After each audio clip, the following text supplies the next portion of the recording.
Ninjago was over. The show had lasted 2 seasons as intended. Now it was time to move on to the next project. As everyone knows now, Ninjago didn't actually end. But for a few months, that seemed to be the case. And in Ninjago's place came Chima. Legends of Chima is an entirely separate show, but is still important to Ninjago's journey.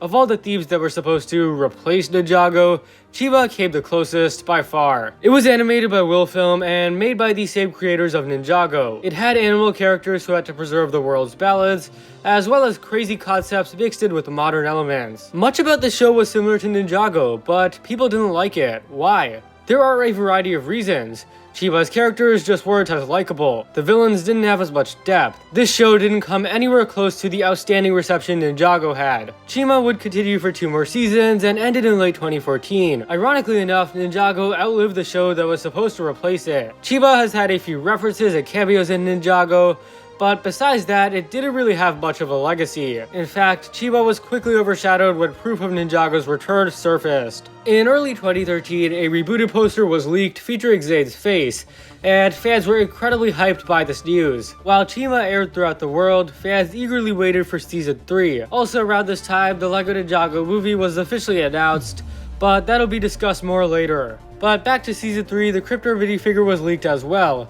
And eventually towards the end of the year, the full trailer came out. Rebooted would start to air in 2014, and many fans were happy with what they saw. Seeing the characters back on screen was just great, and people really missed the show. The surge got many excited with a total viewership of over 2 million. The futuristic environment was unlike anything anyone had ever seen from Ninjago. A good Garmadon, the returning Overlord, and Zane Focus also energized fans. And then there was the finale. The Season 3 finale is still, to this day, one of the most surprising things to come from Ninjago. Zane's death wasn't really foreshadowed, and definitely not something people expected for a LEGO show. In reality, Zane only was dead for a few minutes. But the ninja thought he was gone for good, and so their grief at how they handled this loss was highlighted. It was one of the most mature stories the show has ever done, and really stands out about this season. In the United States, though, fans had a very different experience. The 8 episodes aired over the course of a year, so that was 2 episodes every 3 months. This was the first time Cartoon Network mistreated Ninjago,